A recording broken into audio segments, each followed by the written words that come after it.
तो गाइज़ आज हम शुरू करने वाले हैं द दिल्ली सुल्तान्स चैप्टर।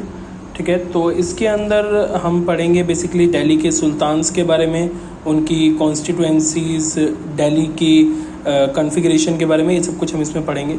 तो जैसा कि आपको पता है कि सेकंड चैप्टर में हमने देखा था कि किस तरीके से कावेरी डेल्टा जो था वो एक सेंटर बन गया था बड़े बड़े किंगडम्स का। जो बड़े बड़े राज्य थे वो सब जो है वो कावेरी डेल्टा से, कावेरी जो डेल्टा है उसी से जो है वो शुरू होते थे। पर क्या आपने ये चीज़ नोटिस करी कि कहीं पर भी दिल्ली का कोई मेंशन नहीं था, कोई नाम नहीं था। ठीक है, तो ऐसा इसलिए था क्योंकि दिल्ली जो है वो इम्पोर्टेंट सिटी बनी 12th सेंचुरी के बाद में। ठीक है, तो 12th सेंचुरी आते आते ही दिल्ली जो है वो एक इम्पोर्टेंट सिटी बनी, उससे पहले उसका कोई खास मेंशन कहीं पर नहीं था। तो दिल्ली जो है वो सबसे पहले कैपिटल बनी जो है वो तोमर राजपूत के अंदर। ठीक है, जो तोमर राजपूत थे उनके जो है वो डायनेस्टी के अंडर, मतलब उनके किंगडम में ही जो है वो सबसे पहले दिल्ली को जो है वो कैपिटल बनाया गया। तो जो कि बाद में चौहान से डिफीट हो गए। ठीक है, तोमर राजपूत जो है वो बाद में थोड़े टाइम बाद चौहान से, जिनको हम चहामनाज भी बोलते हैं, उनसे डिफीट हो गए। ठीक है, जो कि अजमेर के रहने वाले थे। ठीक है, तो अब तोमर और चौहान ही ऐसे राजा या फिर हम कहें राजघराने थे जिन्होंने दिल्ली को एक इम्पोर्टेंट कमर्शियल सेंटर बनाया। ठीक है, कमर्शियल सेंटर से यहाँ पे हमारा क्या मतलब है कि यहाँ पर बिजनेसेस एनकरेज हुए, बिजनेसेस यहाँ पर बढ़ने शुरू हुए। तो बहुत सारे रिच जो है वो मर्चेंट्स जो है वो यहाँ पर रहे। ठीक है, इस सिटी में, और उन्होंने बहुत सारे यहाँ पे टेम्पल्स बनवाए, क्वाइंस यहाँ पर बनाए गए। ठीक है, और जिसको दिल्ली वाल कहा जाता था। ठीक है, दिल्ली वाल कहा जाता था, और इनका बहुत वाइड सर्कुलेशन था। मतलब ये जो कॉइन्स हमने दिल्ली वाल बनाए, इनका बहुत वाइड सर्कुलेशन था, बहुत दूर दूर तक ये जो है वो फैले हुए थे। तो अगर हम ट्रांसफॉर्मेशन की बात करें दिल्ली की, तो वो जो है वो पूरी तरीके से सब कॉन्टिनेंटल जो है वो कंट्रोल का स्टार्ट हो गया था यहाँ से। इसका मतलब क्या है कि पूरे सब कॉन्टिनेंट किसको बोलते हैं? इंडिया और उसकी नेबरिंग कंट्रीज़ को, एशियन जो कंट्रीज़ होती हैं उसको सब कॉन्टिनेंट बोलते हैं। तो जो दिल्ली था वो एक कंट्रोल एरिया बन गया था पूरे सब कॉन्टिनेंट का। और जो दिल्ली की फाउंडेशन थी वो सल्तनत ने शुरू करी थी, सल्तनत में शुरू हुई, जो कि 13 जो है वो सेंचुरी में शुरू हुआ। तो 12th सेंचुरी में तोमर और चौहान्स के अंडर शुरू हुआ ये, और बाद में 13th सेंचुरी में इसका एक्चुअल में जो है वो इसका एक्सपेंशन शुरू हुआ। तो हम जो है वो ये समझते हैं कि दिल्ली सल्तनत जो है वो 5 डायनेस्टीज से मिलकर के बनी है। ठीक है, 5 डायनेस्टीज से मिलकर के बनी है हमारी दिल्ली सल्तनत। ठीक है, वो अभी हम देखेंगे कैसे कैसे। तो जो दिल्ली सल्तनत है वो जो है वो दिल्ली जो सुल्तान थे उन्होंने जो है वो बहुत सारी सिटीज़ बनाई। ठीक है, इस एरिया में, जिसको आज हम दिल्ली के नाम से जानते हैं। ठीक है, तो दिल्ली के जो सुल्तान थे उन्होंने बहुत सारी छोटे एरिया को जो है वो सिटीज़ को बसाया इसके आसपास, और उस सबको मिल करके आज हम दिल्ली के नाम से जानते हैं। ठीक है,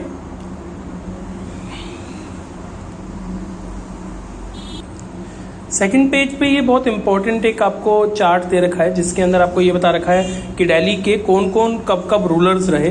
ठीक है, और कैसे कैसे उन्होंने यहाँ पर राज किया। तो सबसे पहले आप देख रहे हो, मैंने अभी आपको बताया था तोमर। ठीक है, तोमर्स ने किया। तो अराउंड अर्ली 12th सेंचुरी से लेकर के और 1165 तक इन्होंने राज किया। फिर इसी के अंदर मैं डायरेक्ट यही बात करूँगा, डायरेक्ट तोमर्स ने किया, फिर चौहान्स ने किया। अराउंड 1165 से लेकर के अराउंड 1192 तक इन्होंने राज किया, जिसके अंदर पृथ्वीराज चौहान थे। और टर्किश रूलर्स ने भी यहाँ पर काफ़ी टाइम तक राज किया। अराउंड 1206 से लेकर के 1290 के आसपास तक, ऑलमोस्ट 100 साल तक इन्होंने राज किया। फिर जो है वो खलजी डायनेस्टी आ गई, जिसके अंदर आपने नाम सुना होगा, अलाउद्दीन खिलजी के बारे में बहुत फेमस है, और जो कि जिन्होंने 1290 से लेकर के 1320 तक यहाँ पर राज किया। फिर तुगलक डायनेस्टी जो है वो स्टार्ट हुई, जो कि 1320 से 1414 तक रही, ऑलमोस्ट 100 ईयर तक इन्होंने भी राज किया, जिसके अंदर जो है वो अपने फिरोज शाह तुगलक और मोहम्मद तुगलक का नाम बहुत फेमस है। फिर सैयद डायनेस्टी की बात करें तो इन्होंने 1414 से लेकर के 1451 तक अराउंड 30-35 ईयर्स तक इन्होंने यहाँ पर राज किया। और फिर लोधी डायनेस्टी, ठीक है, लोधी डायनेस्टी ने यहाँ पर 1451 से 1526 तक यहाँ पे राज किया। तो दिल्ली के सुल्तान्स के बारे में और इन्फॉर्मेशन हमें कहाँ से मिलती है, उसके ये सोर्सेज टाइप हैं। तो हमें और इन्फॉर्मेशन मिलती है इंस्क्रिप्शंस से। तो इंस्क्रिप्शंस से मिलती है। इंस्क्रिप्शंस क्या होते हैं? बेसिकली ऐसे समझ लीजिए कि पुराने टाइप के जो लिखे हुए पत्र और जो लिखे हुए उसको हम अभिलेख बोलते हैं हिंदी में, तो उन सब से मिलता है। कॉइन्स से इनके बारे में इन्फॉर्मेशन मिलती है। आर्किटेक्चर से इन्फॉर्मेशन मिलती है। तो हमें जो इन्फॉर्मेशन मिलती है दिल्ली सुल्तान की, वो जनरली इन सोर्सेज से मिलती है, ठीक है। और जो है वो एक जो है वो हमको त्वारीख के बारे में भी अभी हम पढ़ेंगे, ठीक है। ये जो त्वारीख है इसके बारे में भी हम पढ़ेंगे। तो ये जो त्वारीख है ये बेसिकली क्या है, ये उस टाइम का लिखा हुआ एक ऐसा लेख आप समझ सकते हो, या एक ऐसी इंक्रिप्शन समझ सकते हो जिसको फॉलो करके बाद के जो रूलर्स थे वो अपना राज्य चलाया करते थे। तो ये जो त्वारीख के ऑथर थे, ऑथर मतलब कि जिन्होंने इसको लिखा था, वो पढ़े लिखे लोग थे उस समय के, जो कि ज़्यादातर सेक्रेटरीज थे, एडमिनिस्ट्रेटर थे, पोएट्स थे, कॉर्टियर्स यानी कि राज दरबारी थे, ठीक है। जो कि बार बार पे जो है वो उनका काम ये होता था कि रूलर को एडवाइस देना, ठीक है, और उनको जो है वो गवर्नेंस चलाने में, ठीक है, और जो है वो मतलब कि अच्छी तरीके से जो है वो निर्णय लेने में उनकी हेल्प करने में, डिसीजन मेकिंग में हेल्प करने का काम। तो ये जो त्वारीख्स हैं, ठीक है, इनके बारे में कुछ इंपॉर्टेंट इन्फॉर्मेशन हमको याद रखनी है। कि पहली बात तो ये कि जो ये त्वारीख के ऑथर्स थे, ठीक है, वो सब मेनली दिल्ली में रहते थे। कोई रेयर ही एक आध होंगे जो कि विलेजेस में रहे होंगे। ये ज़्यादातर जो है वो इनके अंदर त्वारीख के अंदर क्या थी, हिस्ट्री लिखी होती थी सुल्तान्स की, ठीक है, रिच रिवॉर्ड के लालच में। मतलब क्या है कि जैसे मान लीजिए कि अगर कोई, अब सीधी सी बात है कि मैं किसी अमीर आदमी की तारीफ करूंगा तो वो मुझसे खुश होगा और मुझे रिवॉर्ड देगा, तो उसी लिए जो है वो ये लोग लिखते थे। ये जो ऑथर्स थे ये किंग को एडवाइस करते थे, ठीक है, आइडियल सोशल ऑर्डर बनाए रखने में। आइडियल सोशल ऑर्डर का मतलब क्या है कि सोसाइटी के अंदर लोगों को ये भी ना लगे कि बहुत स्ट्रिक्ट रूलर है हमारा, और सोसाइटी के अंदर ये भी ना लगे कि बहुत ही ऐसा रूलर है कि कोई ध्यान ही नहीं देता। जो कि बर्थ राइट के ऊपर, ठीक है, कई सारे जो है वो बर्थ राइट दिए जाते थे उस टाइम पे लोगों को कि अगर आप इस घराने में पैदा हुए हैं तो आपको ये बेनिफिट्स हैं, इस घराने में हुए हैं तो आपको ये प्रॉब्लम्स हैं। और जेंडर डिस्टिंक्शंस भी बहुत ज़्यादा होती थी। तो जेंडर डिस्टिंक्शंस का मतलब क्या है कि जेंडर के ऊपर जो है वो बहुत ज़्यादा जो है वो एम्फेसिस था कि भाई अगर आप गर्ल हैं तो आपको ये काम करने हैं, ये नहीं करने हैं, बॉय हैं तो आपको यही सब करना है, तो उस तरीके से।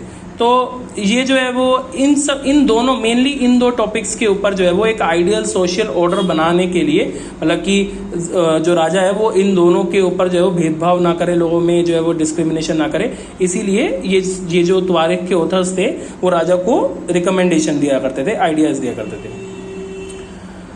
1236 में सुल्तान इल्तुमिश की जो डॉटर थी रजिया जो है वो सुल्तान बनी। इनका बहुत नाम फेमस है रजिया सुल्तान का, ठीक है, रजिया सुल्तान बहुत फेमस है।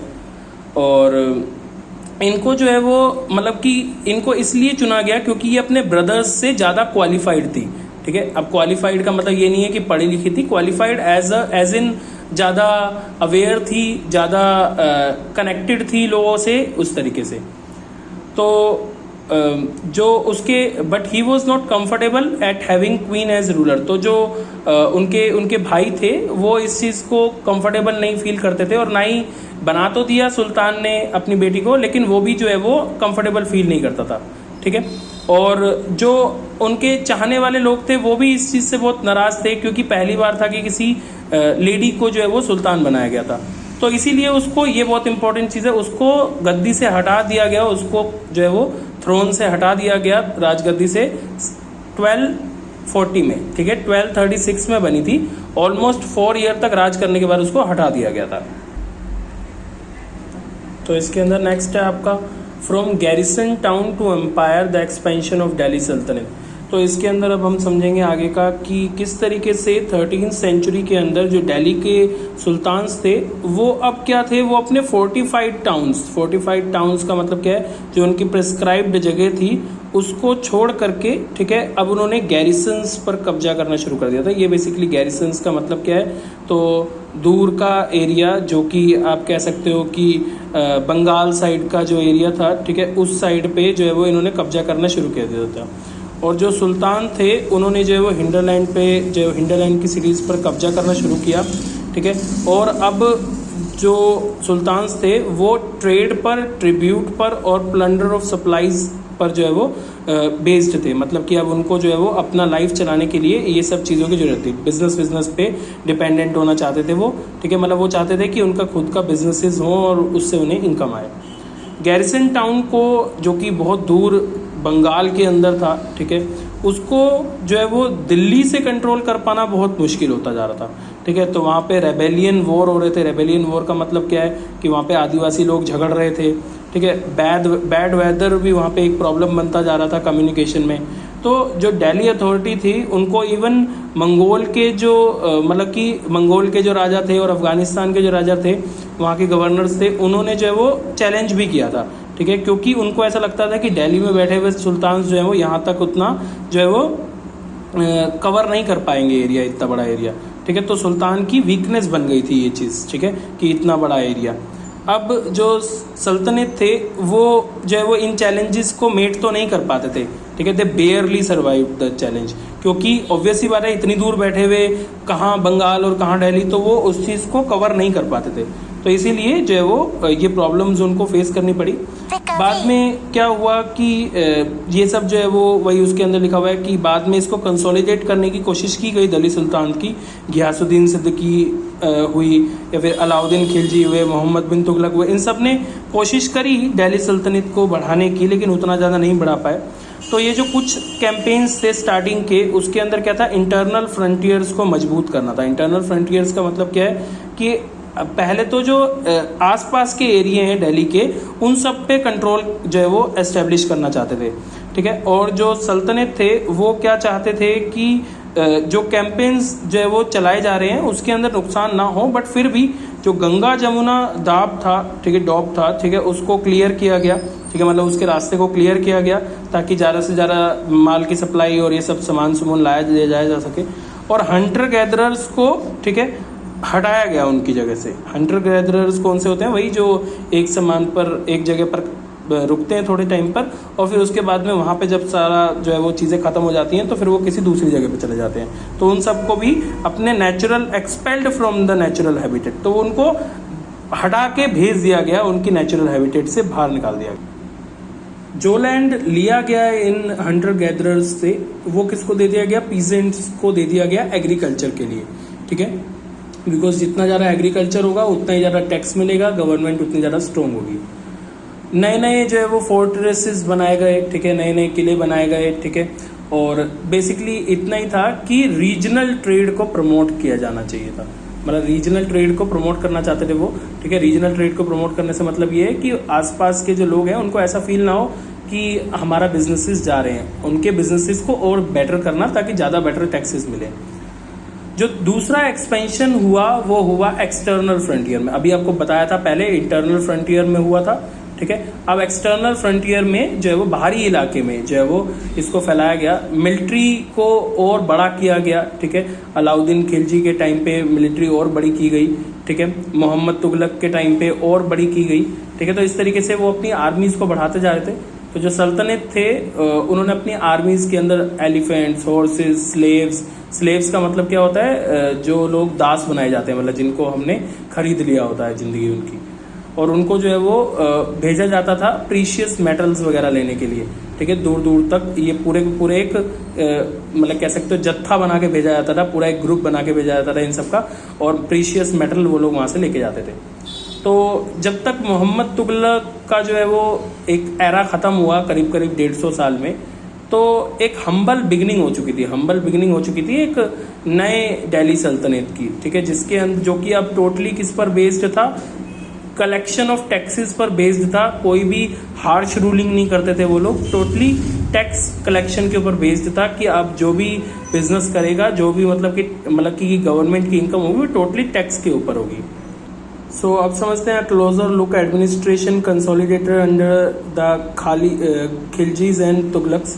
तो अब हुआ क्या कि अभी मैंने बताया कि किस तरीके से जो है वो एक्सपेंशन चल रहा था, ठीक है, सल्तनत का। तो जो कंसोलिडेशन था किंगडम का, अब उसको बढ़ाने के लिए, मतलब किंगडम को बढ़ाने के लिए मैंने आपको बताया कि अब भाई दिल्ली में बैठा हुआ है अकेला राजा जो है वो दूर दूर तक के राज्य कैसे संभालेगा। तो उसके लिए दे फर्स्टली रिकमेंडेड कि रिलायबल गवर्नर्स और एडमिनिस्ट्रेशनर्स रखे जाने चाहिए। ये गवर्नर्स और एडमिनिस्ट्रेटर्स का काम क्या था कि वो लोग जो है वो पर्टिकुलरली, जैसे मान लीजिए कि मैं दिल्ली में जो सुल्तान बैठा है उसने जो है वो मुंबई के लिए एक गवर्नर रख दिया कि आप पूरे मुंबई को संभालेंगे। लेकिन प्रॉब्लम क्या थी कि इनको रखने में ना एक डर था कि हो सकता है कि वो बाद में खुद ही कब्जा कर लें उस जगह पे, तो इसलिए ये प्रॉब्लम थी। तो जो बाद के जो मतलब कि शुरू के जो अर्ली दिल्ली सुल्तान जो है ना, स्पेशली इल्तुतमिश, उन्होंने क्या किया, उन्होंने एक स्पेशल स्कीम रखी या फिर हम कहें एक स्पेशल तरीका अपनाया। उन्होंने ना जो उनके स्लेव्स होते थे, जो उन्होंने स्लेव्स खरीदे थे मिलिट्री सर्विस के लिए, ठीक है, स्लेव्स अभी मैंने बताया जिनको वो गुलाम बना लिया करते थे, मतलब उनको एक ही बारी पैसे देके पूरी जिंदगी भर के लिए खरीद लेते थे। तो उनको जो मिलिट्री सर्विस में ज्वाइन करने के लिए उनको लिया गया था, जिसको पर्शियन लैंग्वेज में बंदागन बोलते हैं, ठीक है, बंदागन बोलते हैं इन स्लेव्स को, इन गुलामों को पर्शियन लैंग्वेज में, उनको ही ट्रेंड कर लिया गया। मतलब उन्होंने क्या सोचा कि हम ना इन्हीं को ट्रेंड कर देंगे, ठीक है, और इन्हीं को जो है वो पॉलिटिकल ऑफिसेज दे देंगे किंगडम के, स्पेशल पॉलिटिकल ऑफिस, मतलब कि कोई स्पेशल गवर्नर रखना या एडमिनिस्ट्रेटर रखने की बजाय इन्हीं जो ये हमारे स्लेव्स थे, गुलाम थे, इन्हीं को ट्रेन किया उन्होंने, इनमें से कुछ को, और उनको अलग अलग वहां पर ऑफिसेज बना के दे दिया अलग अलग जगहों पे, ठीक है। क्यों दिए? क्योंकि इन पर जो है वो ये अपने मास्टर पर टोटली डिपेंड थे, ठीक है, dependent about their master, totally master पे डिपेंड है, भाई मालिक पे डिपेंड होंगे गुलाम तो और जो मालिक थे यानी कि जो सुल्तानेट थे वो उन पे ट्रस्ट कर सकते थे, उन पे रिलाई कर सकते थे। इसीलिए इसके अंदर क्या है कि जो खिलजीज और तुगलक्स थे, अब वो जो है वो बंदगन्स को यूज कर रहे थे, ठीक है, बंदगन्स वही जो हमारे गुलाम थे उनको यूज कर रहे थे, और साथ ही में हम्बल बर्थ पीपल को यूज कर रहे थे। हम्बल बर्थ पीपल कौन है? जो कि उनके क्लाइंट्स थे, तो उनको यूज कर रहे थे अपनी हाई पॉलिटिकल पोजीशंस के लिए, और उनको जनरल्स, गवर्नर्स वगैरह बनाया जा रहा था। बट इससे क्या था, इससे पूरे राज्य में, पूरे कंट्री में पॉलिटिकल इंस्टेबिलिटी हो गई, क्योंकि जितने भी हायर पोजीशंस पे लोग थे उस पर्टिकुलर राजा के अंडर, उनके दरबार में, उनको ये फील होता था कि यार हम इतने सालों से मेहनत कर रहे हैं और बड़ी बड़ी पोजीशंस ये गुलामों को और क्लाइंट्स को मिल रही हैं। अब स्लेव्स जो थे, स्लेव्स और क्लाइंट थे, वो लॉयल थे अपने मास्टर के लिए, बट लेकिन अपने हियर्स के लिए नहीं, मतलब उनके हियर्स के लिए नहीं। इसका मतलब क्या है? हायर्स का मतलब क्या है कि भाई जो गुलाम है और जो क्लाइंट है वो राजा के लिए तो लॉयल है, लेकिन उनके बच्चे जब सुल्तान बनते थे, उनके बच्चे जब दोबारा राजा बनते थे, तो उनके लिए वो लोग लॉयल नहीं होते थे।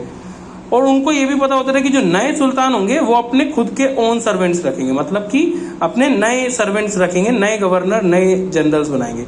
तो इसकी वजह से बहुत सारे जो है वो कॉन्फ्लिक्ट्स हो जाते थे ओल्ड और न्यू नोबिलिटीज के बीच में।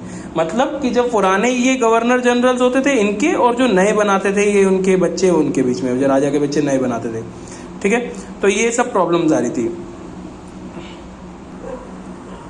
अब पुराने सुल्तान्स की तरह जो खलजी और तुगलक्स थे, जो मोनार्क्स थे, मतलब उनके बाद वाले जो आने वाले जो सुल्तान थे, उन्होंने ये गलती नहीं करी जो उन्होंने करी कि ये क्लाइंट्स और जो उन्होंने पुराने उनके दासों को रख लिया था बड़े बड़े पोजीशंस पर।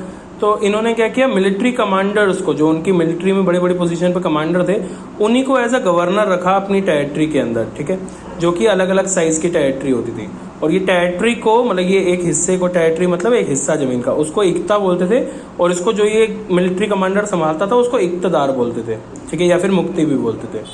अब ये जो इक्तदार और मुक्ति था, इसका काम क्या होता था कि मिलिट्री को भी संभालना, और साथ ही में जो इक्ता है यानी कि जो ये आपका लैंड है उसके अंदर मेंटेन करना लॉ एंड ऑर्डर, ठीक है, मतलब कि कानून को बना के रखना। और इसके बदले में उनको क्या मिलता था, वो जो भी वहां से टैक्स कलेक्ट करते थे, ठीक है, जो भी वहां पे टैक्स कलेक्ट करते थे उसको वो एज अ सैलरी रख लिया करते थे, ठीक है, मतलब कि मिलिट्री संभालना और इक्ता संभालने के लिए एज अ सैलरी रख लिया करते थे। और साथ ही में वो अपने, मतलब ऐसा नहीं कि सारा पैसा खुद रख लेते थे, वो साथ ही में अपने सोल्जर्स को भी उसी में से सैलरी देते थे, ठीक है। और ये ज़्यादातर उनका जो है वो कंट्रोल होता था अपने पूरे इक्ते पर, ठीक है। और उसके बाद में क्या है कि बहुत सारे जो है वो अकाउंटेंट्स भी रखे जाते थे। अब ऐसा तो नहीं है ना कि आप जितना मर्जी टैक्स कलेक्ट करे जाओ और सारा रख लो।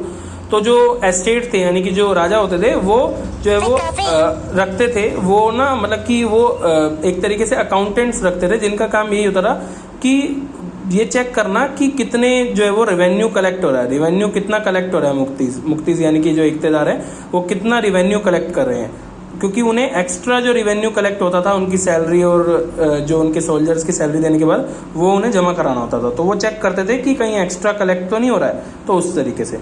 फिर क्या है, जो दिल्ली के सुल्तान्स थे उन्होंने क्या किया, उन्होंने सिटीज़ को कंट्रोल में करने के लिए वहाँ के जो चिफ्टियंस थे, चिफ्टियंस मतलब क्या है, जो वहाँ के रिच लैंडलॉर्ड्स थे और वहाँ के जो पहले से ही वहाँ के जमींदार थे और वहाँ के मेजर मतलब कि जो लोग थे, बड़े बड़े लोग थे, उन सबको क्या किया उन्होंने, उन सबको उन्होंने जो है वो अपना क्या बोल सकते हैं कि उनको जो है वो अपने कंट्रोल में करने की कोशिश करी, ठीक है, लैंड रेवेन्यू सिस्टम से अपने कंट्रोल में करने की कोशिश करी। और पहले क्या होता था, जो वहाँ के बड़े बड़े ये चिफ्टियंस होते थे और बड़े बड़े लैंडलॉर्ड होते थे, उनके टैक्सेस जो है वो कैंसिल कर दिए जाते थे, लेकिन अब उनको भी टैक्सेस भरने के लिए फोर्स किया गया, ठीक है। और उनमें से कुछ जो पुराने चिफ्टियंस थे और लैंडलॉर्ड थे, उन्होंने वो सुल्तान के साथ ही मिल गए, ठीक है, और उन्होंने रिवेन्यू कलेक्टर की जॉब कर ली सुल्तान के पास में। और ये 3 तरीके के टैक्सेस वहाँ पर लगाते थे। एक तो होता था जिसे खराज बोलते थे, जो कि क्या होता था, आपकी टोटल जो पीजेंट प्रोड्यूस है, पीजेंट प्रोड्यूस मतलब आपकी जो टोटल फसल है, किसान ने जो फसल उगाई है, उसका 50% टैक्स के रूप में जाता था।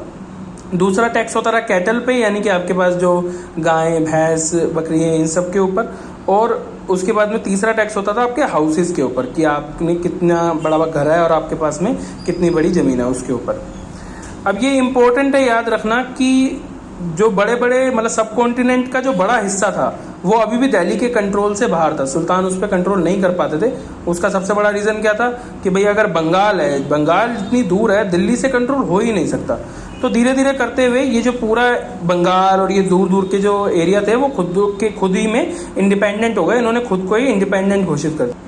तो अब जो सल्तनत थे वो जो है वो उनको मतलब कि पेनेट्रेट नहीं करना चाहते थे, मतलब कि जो अब दूर दूर के जो एरिया थे उनको जो है वो पेनेट्रेट नहीं करना चाहते थे, क्योंकि उससे क्या होता था, मतलब उन पर दबाव नहीं डालना चाहते थे, उनको अलग नहीं करना चाहते थे, क्योंकि अल्टीमेटली उनको पता था कि हम वहाँ पर जाकर के उनको ना तो संभाल सकते हैं और ना कंट्रोल कर सकते हैं। तो जो लोकल चिफ्टियंस थे, मैंने अभी आपको बताया वहाँ के बड़े बड़े लैंडलॉर्ड थे, वही अपना जो है वो रूल रखते थे उसके ऊपर। और जो वहाँ पे रूलर होते थे जैसे अलाउद्दीन खिलजी, मोहम्मद बिन तुगलक, ये सबको जो है वो कंट्रोल करने का राइट तो था उस पर्टिकुलर एरिया पे, लेकिन बहुत शॉर्ट ड्यूरेशन के, बहुत कम टाइम के लिए। अब जो मंगोल्स थे गेंगिस खान के अंडर, ठीक है, उन्होंने जो है वो इन्वेड करना शुरू कर दिया था दिल्ली के ऊपर, ठीक है, 1219 के आसपास में इन्वेड करना मतलब अटैक करना शुरू कर दिया था। और इनके अटैक अब बढ़ते ही चले जा रहे थे डे बाय डे। तो जो अलाउद्दीन खिलजी और मोहम्मद बिन तुगलक है, इनको जो है वो क्या करना पड़ा, इनको जो है वो अपनी आर्मी को जो है वो बढ़ाना पड़ा, इनको अपनी आर्मी को बढ़ाने के ऊपर काम करना पड़ा। लेकिन फिर भी बहुत इनको चैलेंज फेस हुआ, उसमें एडमिनिस्ट्रेटिव चैलेंज बहुत आया इसके अंदर उनको, ठीक है, क्योंकि उतना ज़्यादा स्ट्रॉन्ग एडमिनिस्ट्रेशन था नहीं, बार बार एडमिनिस्ट्रेशन बदलता था, तो उस सब से इनको प्रॉब्लम हुई। तो अब देखेंगे हम आगे की किस तरीके से इन्होंने डील किया इसको। So now let's move to the last page. तो इसके अंदर क्या था कि अब जो है वो तुगलक के फेलियर से हमको एक चीज़ समझने को मिलती है, ठीक है, कि हम ये तो बात कर रहे हैं कि तुगलक जो है वो फेल हो गए और वो इतना कुछ खास कर नहीं पाए, लेकिन ये फर्स्ट टाइम था कि मोहम्मद तुगलक के जो है वो लीडरशिप में पहली बार किसी ने मंगोल की टेरिटरी को कैप्चर करने की कोशिश करी, कोई एटलीस्ट ट्राई किया। लेकिन मतलब कि जैसे इससे पहले जो अलाउद्दीन खिलजी और ये सब थे, इन लोगों ने तो कभी ट्राई भी नहीं किया और हमेशा जो है वो डिफेंसिव मेजर्स अपनाए रखे, ठीक है, मतलब कि कोई लड़ाई करेगा तो हम लड़ाई करेंगे वरना नहीं करेंगे। तो ये पहली बार था मोहम्मद बिन तुगलक के, भले ही वो फेल हो गए लेकिन किसी ने एटलीस्ट ट्राई किया मंगोल्स को घेरने का और मंगोल्स के ऊपर अटैक करने का।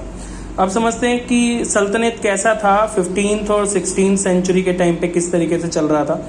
तो हम देखेंगे कि किस तरीके से जो तुगलक, सैयद और लोधी डायनेस्टी थे वो दिल्ली, आगरा में जो है वो 1526 तक, मतलब कि 1526 तक ही रहे। और तब तक जौनपुर, बंगाल, मालवा, गुजरात, राजस्थान, ये सब जो है वो और पूरा साउथ इंडिया, ये सब जो है वो इनके अपने इंडिपेंडेंट रूलर हो गए थे, मतलब ये सब अपने आज़ाद हो गए थे और इनके पास में अपने खुद के राजा थे, इन सब के अलग अलग राजा थे। और ये जो टाइम था, अब जो है वो इस टाइम तक आते आते जो है वो नए नए रूलिंग ग्रुप जो कि पहली बार रूल कर रहे थे, ठीक है, जैसे ये अफगान्स और राजपूत, ये भी जो है वो अब लड़ाई करने के लिए आगे आ गए थे, ठीक है, और बहुत विगरस जो है वो फाइट चल रही थी। अब कुछ ऐसी स्टेट्स थी जो कि ज़्यादा पावरफुल थी, ठीक है, लेकिन बहुत ही ज़्यादा जो है वो दबी हुई रहती थी। अब उनमें से एक थी जैसे कि शेरशाह सूरी की बात करें तो शेरशाह सूरी बहुत ही सरप्राइजिंग थे। क्यों? क्योंकि उन्होंने जो है वो अपना कैरियर शुरू किया था एज अ मैनेजर, एक छोटी सी टेरिटरी के लिए। उनके अंकल थे बिहार में, उनके लिए काम करना शुरू किया था। और उन्होंने देखते ही देखते वो इतना स्ट्रांग हो गया कि उसने मुगल एम्परर हुमायूं को चैलेंज कर दिया, एक नहीं दो बार। एक बारी 30 से 40 के बीच में और एक बारी 55 से 56 के बीच में 2 बार चैलेंज किया, ठीक है। और शेरशाह सूरी ने जो है वो सरप्राइजिंगली सबको सरप्राइज करते हुए दिल्ली के ऊपर कैप्चर कर लिया और अपनी खुद की जो है वो वहाँ पे राज्य स्थापित कर लिया। हालांकि शेरशाह सूरी सिर्फ 15 ईयर्स तक ही वहाँ पर राज कर पाए, 1540 से 1555 में। लेकिन उन्होंने वहाँ पे एक ऐसा एडमिनिस्ट्रेटिव सिस्टम खड़ा कर दिया जो कि अपने आप में बहुत यूनिक था और बहुत एफिशिएंट था, ठीक है। और बाद के आने वाले जो राजा थे जैसे कि अकबर हो गए, ठीक है, और मुगल अंपायर के जो दूसरे राजा थे, उन सब ने शेरशाह सूरी का जो एडमिनिस्ट्रेटिव जो मेथड था उसी को फॉलो किया, ठीक है। So this was the whole chapter guys. तो आई होप आपको समझ में आ गया होगा, बट फिर भी कुछ ना समझ में आया हो तो पूछ सकते हैं आप।